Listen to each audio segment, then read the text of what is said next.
swinging the last of the material over to the southern border of the pad here. And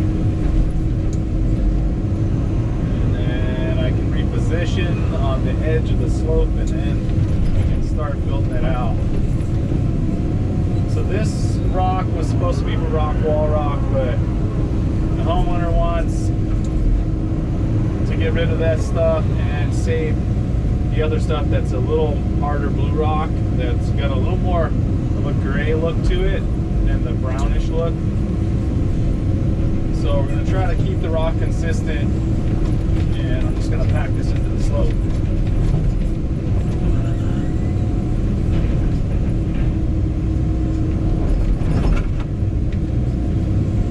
Careful not to get too close to the track. If it goes higher than the track and it's right next to it, I can hit my side panel. I'm gonna have to make a guard for the side there because it's a blind spot and it's easy to miss it and then turn it and then smash the side.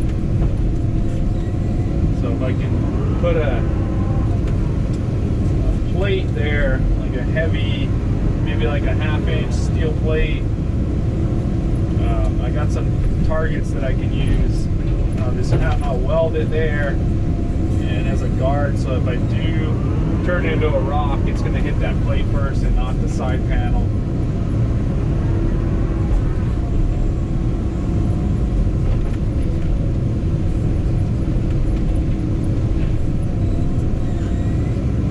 There should be plates there already. I mean, I wish Cat would have put some there.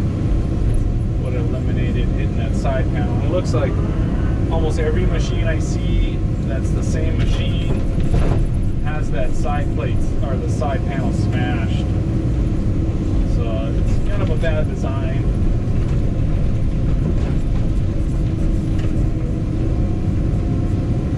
So there's a bunch of fines here. I left it here to grade out this section, the road here. So I'm gonna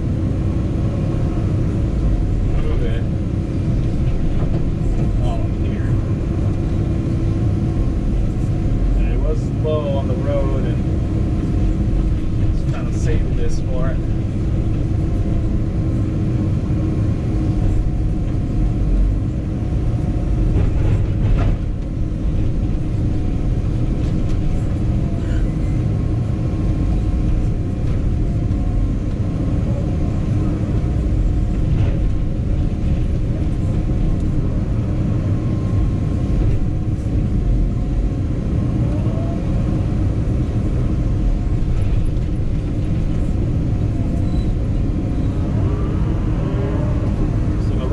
Guy's gonna be over here this afternoon, and then we can kind of go over what he wants with the rocks and how far back he wants me to cut and what kind of angle and all that. Kind of have an idea, but I want him to make a mark on where the where the face of the wall is gonna be, so I can plan for that.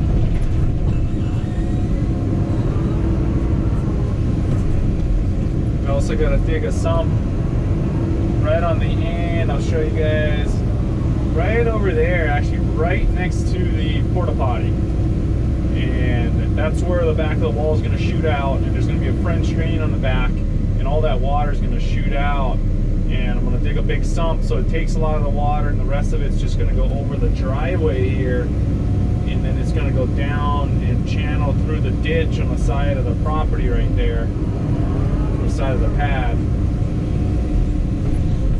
So I need to know exactly where that wall is going to be so I can determine where that sump's going to be. I want to center it right where that French drain shoots out. So there's a lot of planning on these kind of jobs, which I'm really not into. I mean, having to wait around for other guys and then, you know, kind of plan around other guys is really difficult. A lot of wasted time. So I'm going to try to avoid these kind of jobs. I really want to get into the mulching and grubbing of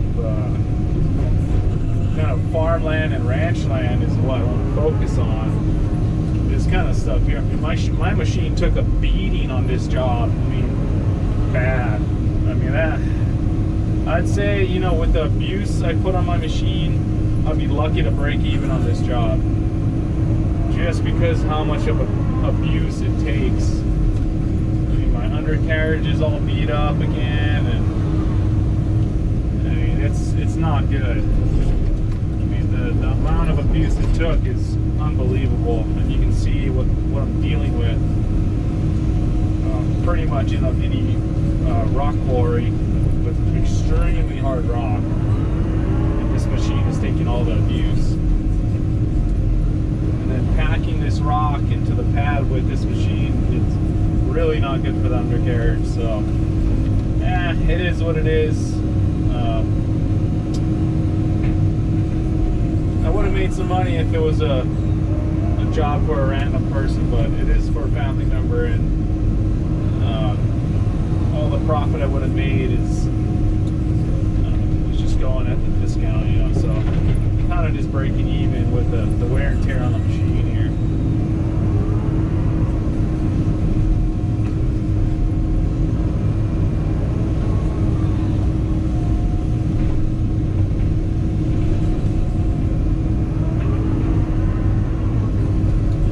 The one problem with excavation, if you get into excavation, you want to be really careful with is, you know, you can be on a job, you know, maybe for a month and you have no breakdowns and you make a bunch of money and you're like, oh, I'm golden. And then on the next job, it could be a small job for a week and you've broken down for 2 weeks, you know, fixing a bunch of stuff. And it's from the previous jobs, but you just don't know when it's going to hit you. So that's where it's really tricky to plan out. You just have to save the money for breakdowns. So you have to be real strict about it.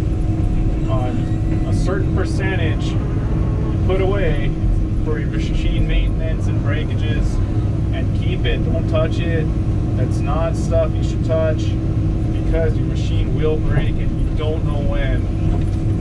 And it could be from 10 jobs ago. You just don't know, because the wear and tear, you can't tell until it breaks. So it could break a year from now, but it could be from this job. You know, all the abuse it took right now, it's going to break a year from now, but it actually was caused by this job. So it's hard to tell.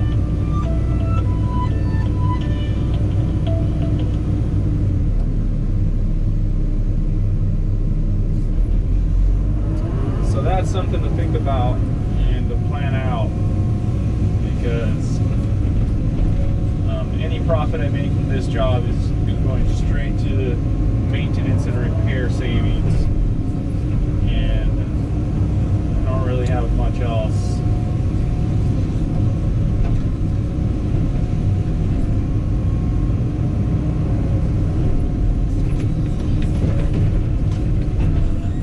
It's fine, you know. I'm trying to help out my brother-in-law and sister-in-law with this, so it is what it is. But I need to start making some money with this machine, or I'm going to go bankrupt pretty quick.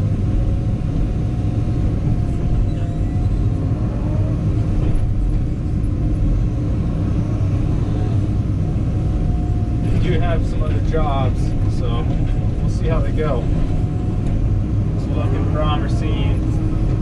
The mulching looks really promising, so I gotta jump into that quick and get on it.